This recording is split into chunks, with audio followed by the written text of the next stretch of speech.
오늘 본문 말씀은 마태복음 5장 1절부터 12절입니다. 같은 목소리로 읽겠습니다. 시작. 예수께서 무리를 보시고 산에 올라가 앉으시니 제자들이 나아온지라 입을 열어 가르쳐 이르시되 심령이 가난한 자는 복이 있나니 천국이 그들의 것이며 애통하는 자는 복이 있나니 그들이 위로를 받을 것이며 온유한 자는 복이 있나니 그들이 땅을 기업으로 받을 것이며 의에 줄이고 목마른 자는 복이 있나니 그들이 배부를 것이며 긍휼히 여기는 자는 복이 있나니 그들이 긍휼히 여김을 받을 것이며 마음이 청결한 자는 복이 있나니 그들이 하나님을 볼 것이며 화평하게 하는 자는 복이 있나니 그들이 하나님의 아들이라 일컬음을 받을 것이며 의를 위하여 박해를 받은 자는 복이 있나니 천국이 그들의 것임이라. 나로 말미암아 너희를 욕하고 박해하고 거짓으로 너희를 거슬러 모든 악한 말을 할 때에는 너희에게 복이 있나니 기뻐하고 즐거워하라. 하늘에서 너희의 상이 큼이라. 너희 전에 있던 선지자들도 이같이 박해하였느니라. 아멘. 아멘. 오늘부터 흔히 산상 설교, 또 산상 수훈 이런 말들로 표현되어 있는 그리고 팔복으로도 내용 중에서 많이 제일 알려져 있는 세상 사람들도 팔복 영화까지 나오고, 그 다음에 황금률이라든지, 그 다음에 소금과 빛, 주기도문이 들어있는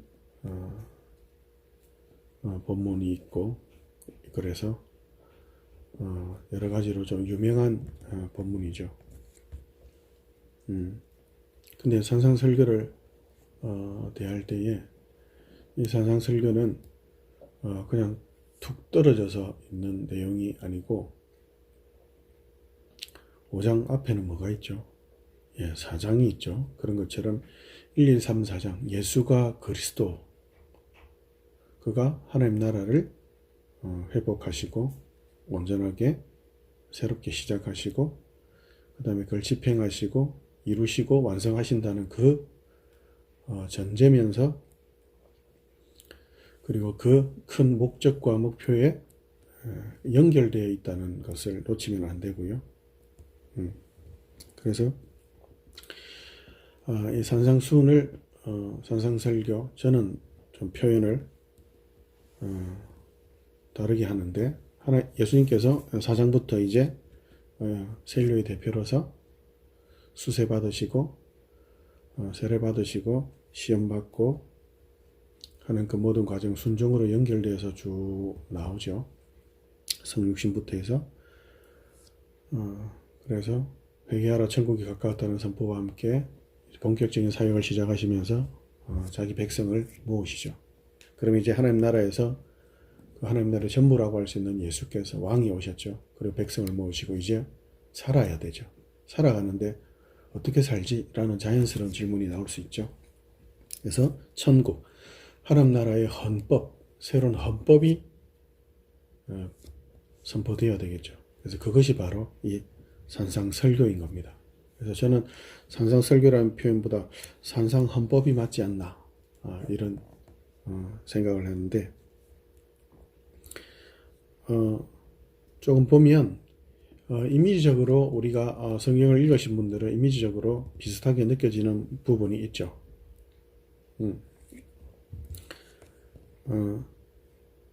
산상설교가 어디에서 행해지죠? 산에서 행해지죠. 그리고 조금 전에 말씀드린 것처럼 하나님 나라의 새로운 헌법으로 주어지죠. 하나님 나라의 헌법, 그리고 그 백성이 반드시 따라야 할, 지켜야 할 헌법으로 주어지죠. 근데 여기에 대해서 우리가 이해를 할 때에 앞에서도 이야기한 것처럼 전체의 예수가 그리스도라는 하나님 나라의 그 맥락에서 이해를 해야 된다. 근데 보통 세상 사람들도 그렇고 교회에서도 조금 오해들이 있어서 아주 이상적인 완벽한 어떤 윤리 도덕의 어떤 모범처럼 산상수훈을 이야기하는 세상 사람들은 물론 오해를 하니까 그렇고, 믿는 신자들 중에도 조금 오해를 하는 경향들이 있어요. 그래서 이제 우리가 의무적으로 책임 있게 따라야 할, 꼭 지켜야 할, 완수해야만 하는 어떤 의무 책임으로서의 산상수훈법이다 라고 이해하는 분이 있는가 하면, 이건 할 수 없어. 아유, 그래도 할 수 있다. 할 수 있으니까 주셨지라는 어떤 인간의 초점에서 행위 여부와 관련해서 가능하냐 불가능하냐의 초점에 맞추는 경향이 있어요. 근데 둘 다 아닙니다. 이상적이거나 완벽한 윤리 도덕의 표상으로 주신 것도 아니고, 그리고 새로운 하나님 나라의 백성의 새로운 헌법으로 지켜야만, 꼭 준수해야만, 아니면 처벌받고 잘하면 상 받는 그런 상벌식의 그런 헌법도 전혀 아닙니다. 거기에 전혀 초점이 없어요.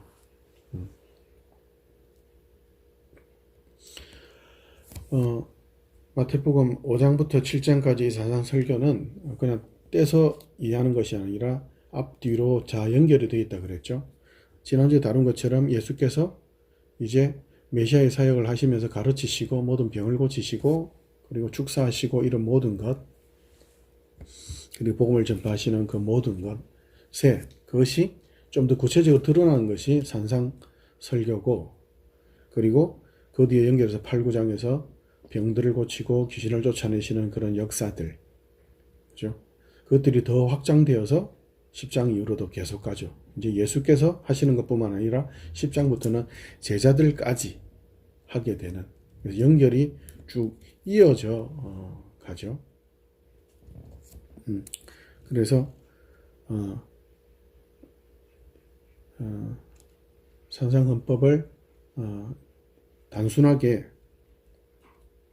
어떤 인간의 윤리 도덕적이거나 아니면은 믿는 사람들이 어떤 행해야 되는 행동 지침의 개념으로 이해를 해서는 안 되고요. 산상 이 헌법은 하나님 나라의 원리인 동시에, 그리고 제자들이 살아가야 되는 그 원리면서 정체성적으로 당연히 해야 되는 신호등과 같은, 그러니까 빨간불이면 멈추고 파란불이면 열심히 편안하게 가는, 그래서 빨간불을 만났다고 해서 때로는 어떤 여기 있는 항목들을 제대로 실천하지 못했다고 해서 빨간불에 우리가 차 운전해 가다가 빨간불 만나면 막 교통순경이 와서 때리고 그런 거 안 하잖아요. 그러니까 우리가 실수하고 실패하고 하면 어떻게 하죠? 그 빨간불에서는 멈추는 거예요.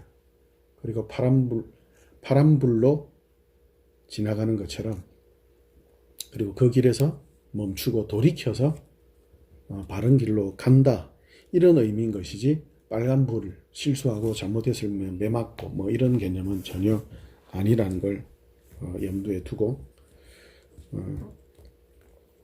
그래서 먼저 팔복부터 내용을 좀 살펴보기 전에 먼저 산상헌법의, 제가 헌법이라고 표현하는 걸 조금 이해를 하면서 좀 쫓아오셨으면 좋겠는데, 하나님 나라의 새로운 헌법의 측면을 제가 지금 계속 좀 각인을 하시고 그 이후의 설교라든지 그 이후의 내용들을 좀 같이 연결해서 이해했으면 좋겠다는 측면에서 계속 그렇게 말씀드릴 거니까, 그런 이해 측면에서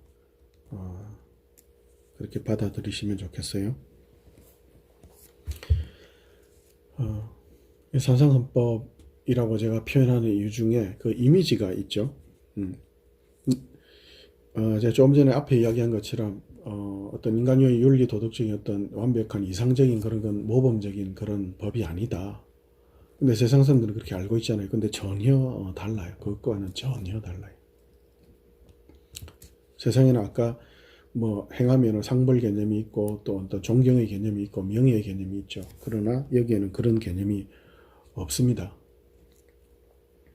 그걸 좀 우리가 살펴볼 텐데, 어떻게 다른가를 살펴볼 텐데, 이 산상헌법이 선포되는 이 장소나 어떤 환경적인 모습으로 볼 때에 예수님께서 산에 올라가 앉으셨는데 제자들이 나오죠. 그죠? 그리고 무리들이 쭉 모여 있죠. 근데 그 무리들이 다 이렇게 예수님의 목소리를 똑똑히 들을 수는 없겠죠.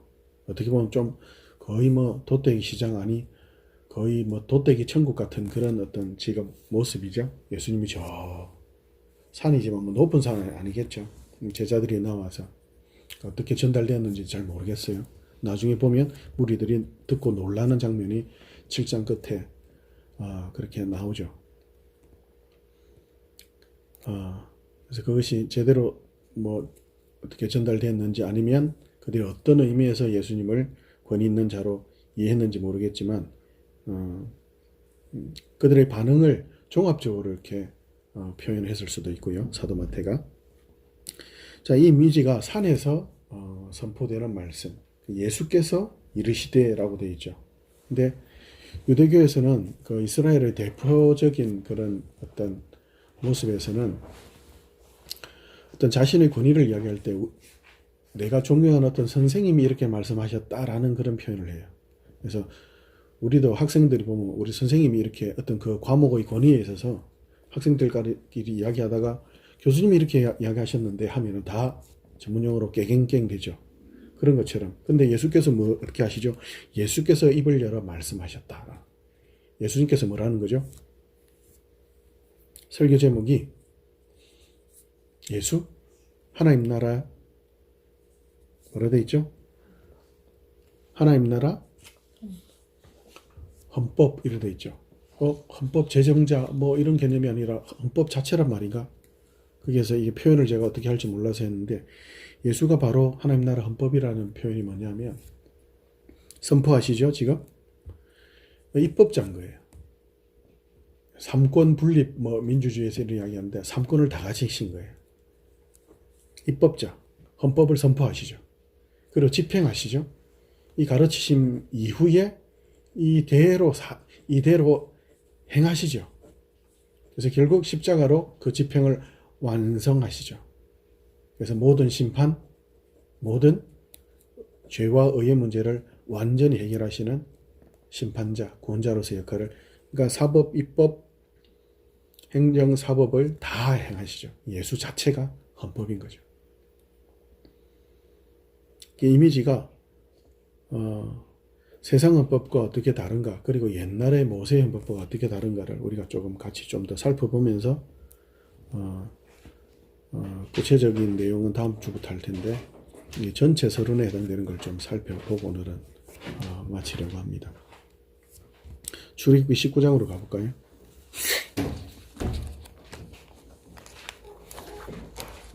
네, 출애굽기 19장.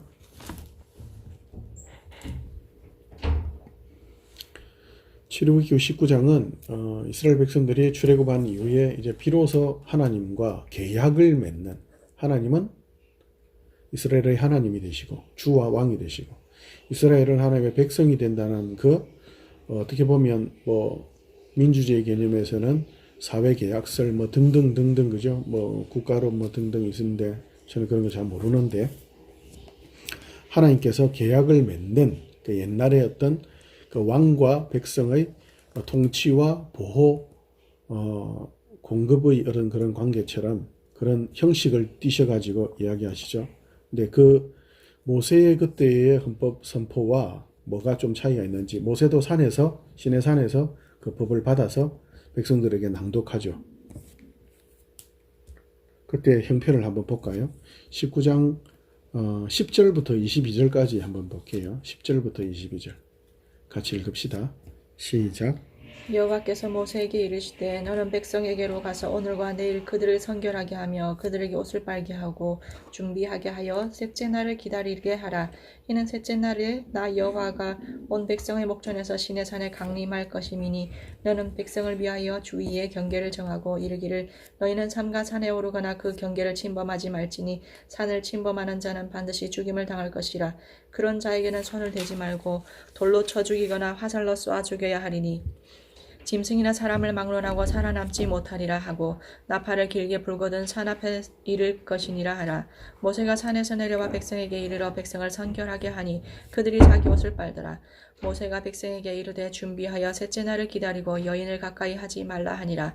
셋째 날 아침에 우레와 번개와 빽빽한 구름이 산 위에 있고 나팔 소리가 매우 크게 들리니 진중에 있는 모든 백성이 다 떨더라.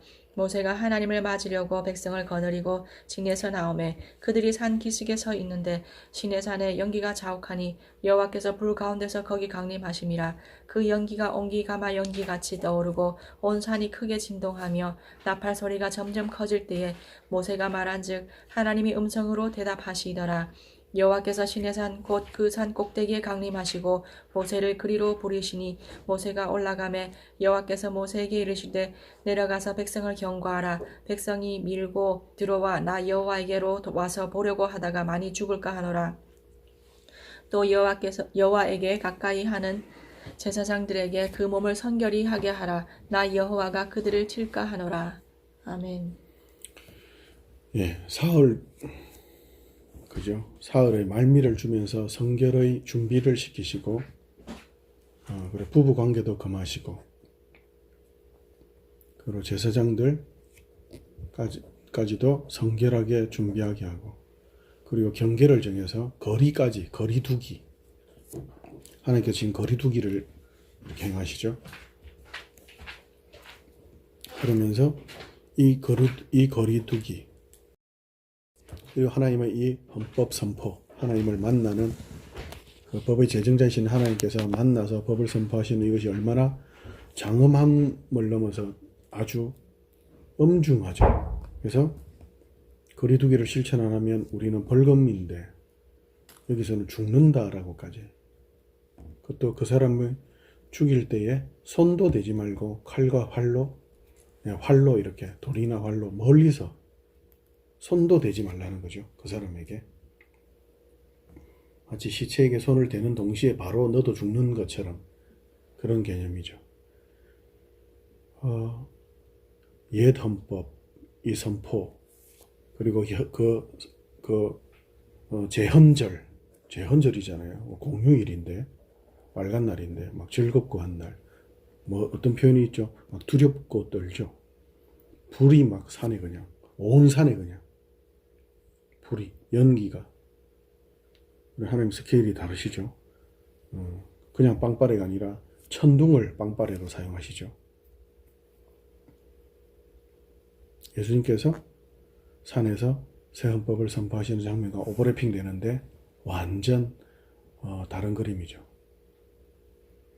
그에 대한 백성들의 반응을 조금 더 볼까요? 한 장 넘겨서 18절, 20장, 10계명이 20장에 선포가 되죠. 간단하게 그 10계명의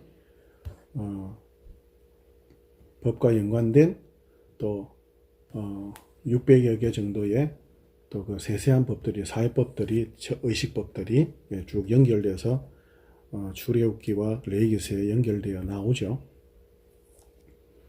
그 핵심인 10계명, 그 뒤에 지키겠습니다 하면서 백성들의 반응이 있어요. 18절부터 20절까지 같이 읽습니다. 시작.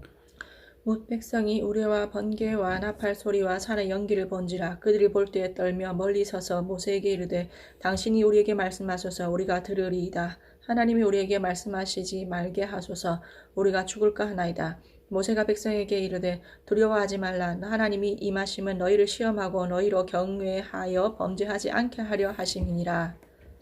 아멘. 아멘. 지금 두려워하지 마라. 근데 지금 무서워 죽겠는데 자꾸 하나님 두려워하지 말라고 말씀만 하시고, 그래서 이제는 하나님 직접 말씀하지 말고 모세가 말만 해도 우리 잘 들을게요. 그죠? 하나님 막 무대 조명으로 뭐 번개 사용하시고 막, 그죠? 사회 보는데, 그 회의에서 사회 보는데, 그죠? 막 조명을 번개를 사용하시고 막, 그죠? 마이크를 천둥으로 사용하시고 그러니까 막 그런 장면이죠. 근데 이 장면과 이 모세의 옛 헌법 선포와 이때의 계약식 장면과 지금 예수께서 새로운 헌법을 하나님 나라의 백성이 지키고 따라야 할 법을 선포하는 이 장면 완전 다르죠. 일단 막 벌벌 두려 떠는 장면인데, 근데 지금 예수님께서 선포하고 있는 이 장면은 뭐죠? 거의 돗대기 시장처럼, 그죠? 아무도 두려움 없이, 제자들도 어떤 성결 준비도 없이, 조금은 좀 손도 안 씻었잖아요. 그죠? 산이니까 물도 뭐 잘 없겠지. 손도 안 씻고 그냥 예수님 앞으로 가는 거야. 코 후비면서. 근데 법을 선포하시죠. 근데 그 법의 핵심이 뭐라고요?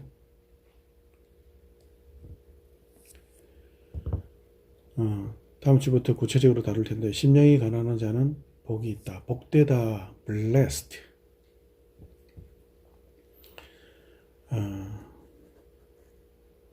복되다. 행복법을 먼저 선포하시는 거죠. 복되다. 천국이 너거 거니까. 천국이 너거 거니까. 산상설교를 기독론적이고 종말론적으로 해석할 수밖에 없는, 그리고 꼭 그렇게 해야만 하는 이유는 앞에도 이야기 드린 것처럼 천국법의 제정과 집행과 완성의 그 3권을 온전히 완성하신, 천국법을 천국법 되게 하고 백성에게 적용되게 한 그 전부, 헌법인 동시에 헌법의 제정 완성자인 예수. 예.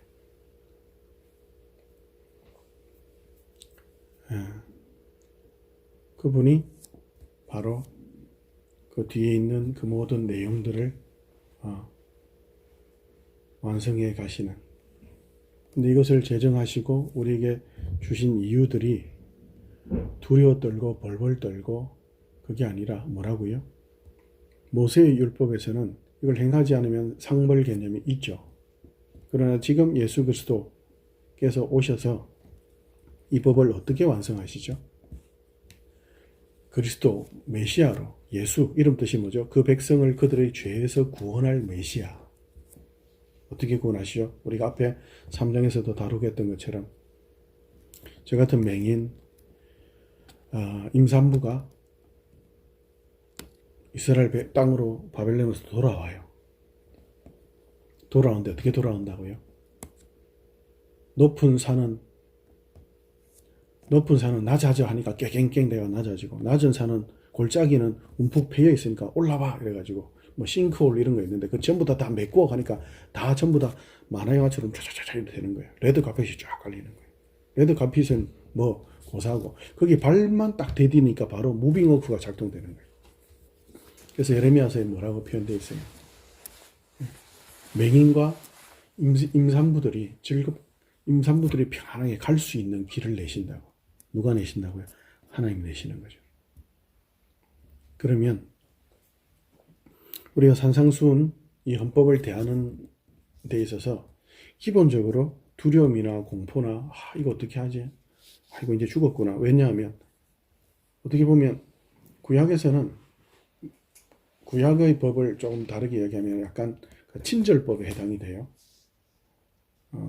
다른 그 법들에 비해서는 이는 이로 누는 누로, 그러니까 1대1 개념이잖아요.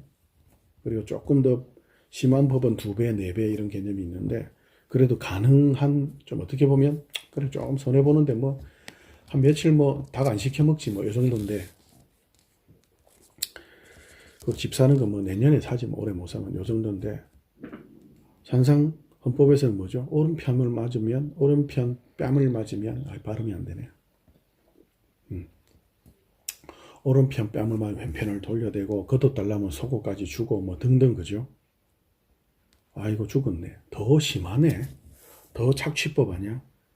근데 그게 아니라 모세의 헌법이 선포되는 이 자리에서는 두렵고 떨림이 있었죠. 근데 예수님의 이 꼭 도떼기 천국 헌법 선포식 같은 여기서는 뭐가 있죠? 5장에서 대표적으로 나오는 뭐죠? 원수까지 사랑하라는 사랑이죠. 사랑. 이 법의 핵심은 사랑이 있는 거예요. 그러면 사랑을 강제로 할 수 있나요? 사랑 강제로 안 되죠. 강제로 안 되죠. 그럼 뭐죠?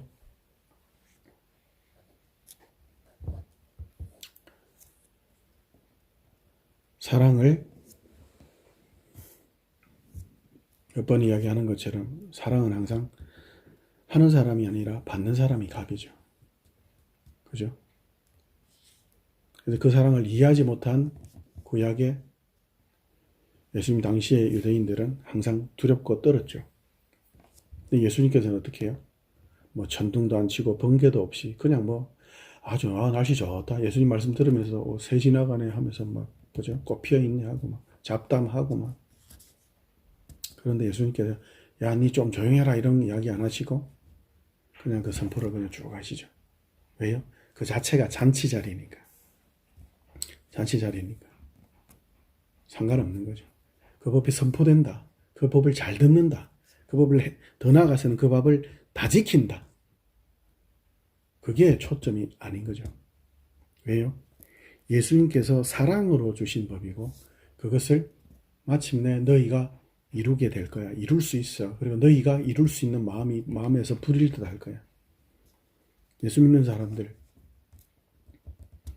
그래서 가져야 되는 마음은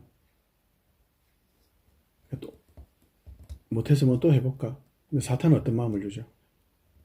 야, 이거 구약보다 더 지독한 법이네. 이제 죽었다라 복창해라. 그건 뭐예요?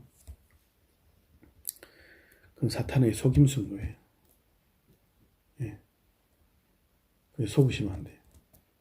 할 수 있느냐 할 수 없느냐의 초점도 아니고 꼭 해야 한다. 상벌의 개념도 아니에요. 뭐냐면 사랑하는 거예요. 사랑하는 사람을 위해서 밥을 갖다가 난 지금 사줄 돈이 라면 사줄 돈밖에 없는데 싫어해. 그러면은 아이 내 용돈 좀 더 아껴야 되겠네. 이게 뭐 억지로 또는 막 억울해하면서 내가 이걸 갖다 사주면 저 사람이 기뻐할까? 내가 상 줄까? 벌 줄까? 아니면 이걸 한 100점? 그런 게 아닌 거죠. 뭐죠? 이 사랑의 법은, 이 사랑의 헌법은 이미 예수께서 십자가를 통해서 다 이루신 그 법, 그죠? 그 법 안에 예수 안에서 믿음으로 연합되어 있기 때문에 우리는 이미 뭔 거죠? 이미 100점을 맞은 거예요. 그러면 이 산상헌법의 법은 이미 어떤 거예요? 이미 다 지킨 셈인 거예요. 다 지킨 셈인 거예요. 뭐 안 지켰는데요? 안 지켰죠. 근데 결과는 뭐예요? 이 산상순을 다 지키면 100점이에요. 근데 이미 예수님을 믿음으로 연합한 순간 우리 100점을 가진 자들이에요. 그러면은 이건 뭐지? 뭐냐면 100점을 이미 맞았어요. 성적표에 이미 생활기록부에 100점 적혀 있어. 근데 그 100점을 맞은 그 문제지를 계속 푸는 거예요. 또 푸는 거예요. 그러면은 그 문제 틀려도 상관없죠.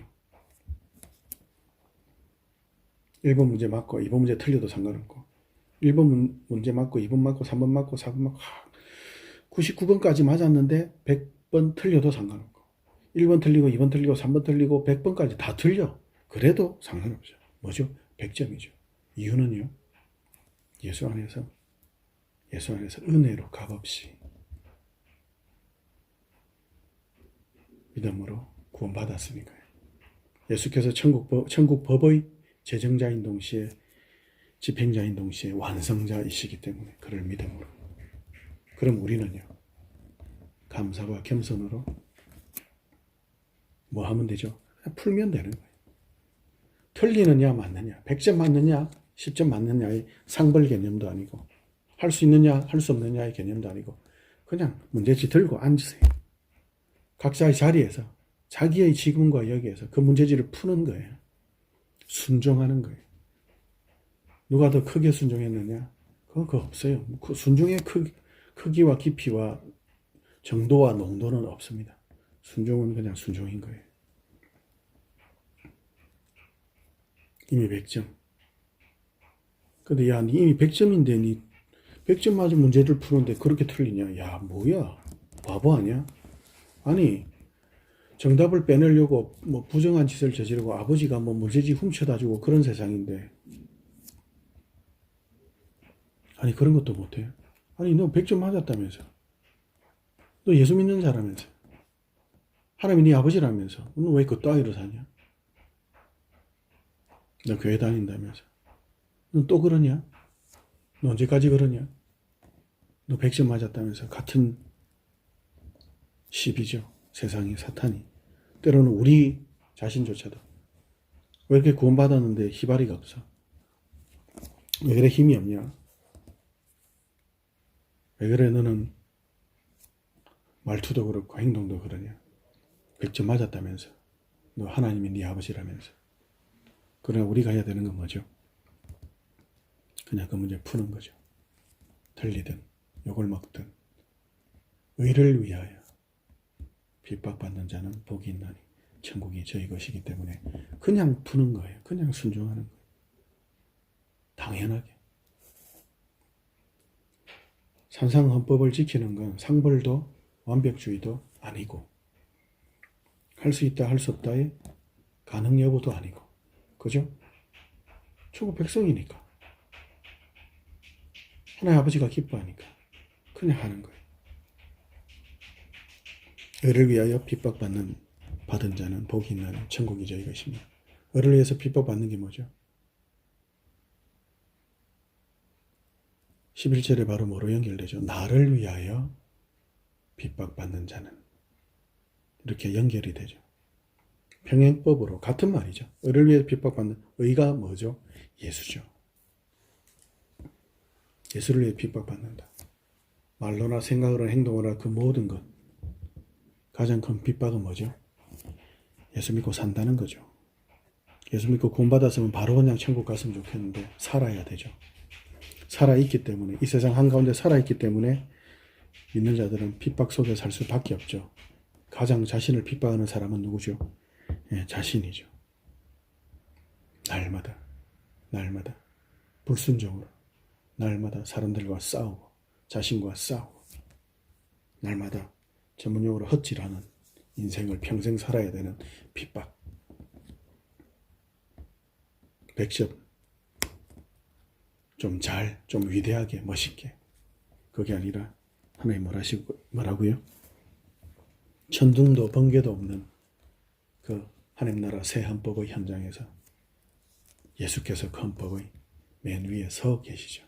임마누엘, 그가 말씀하시죠. 그가 우리와 함께 하시죠.